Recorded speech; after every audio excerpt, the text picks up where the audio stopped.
स्त्री को हाणी हत्या घटना रे गिरफ हेले ए वीडियो। स्त्री को कुराड़ी रे हाणी हत्या करिथिबा आनंदपुर उपखंड डर ग्रामर देवीप्रसाद जेना को गिरफ करिछि नंदीपदा पुलिस।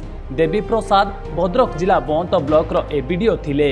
चलित अक्टोबर मास 2 तारिख दिन देवीप्रसाद तांको पत्नी सुदेशना को कुराड़ी रे हाणी हत्या करी फेरार हो जाइथिले।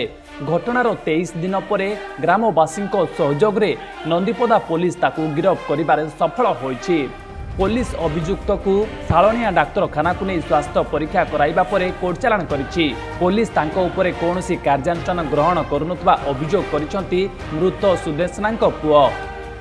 काली राती 2:10-15 टाइम रे मो बापा जी सी आस्तिले मज्जा बोर घर को देवी प्रसाद जेना से मर्डर कर मो माँ को हाणी मार दी सी आस्तिले काली राती 2:10-15 टाइम रे मो मज्जा बोर घरे मो सांग साथी जो 3-4 जन मो सांग साथी आम गाँ लोक धरले धरिकी थाना वाला कॉल कले थाना सार को से थाना सार आइले आसी धरिकी नेले। से जो मज्जा बोर घरे आसते जो धरले जो मज्जा बोर घरे जो आसला धरले एपर्यंत से मज्जा बोर घरे कौन आसते कि घर को किसी पुलिस जाए पचरा उचार करवा सी तो खोला गोटे प्रकार सी टोटाली साहाଯ୍य कर बापा को आरेस्ट करने सहित मो मज्जा बो को भी आरेस्ट करा कौन घर जाते कि संपर्क कौन सब खोलतार करा। आनंदपुर पार्थस्वरूप साह रिपोर्ट डुमानी टीवी।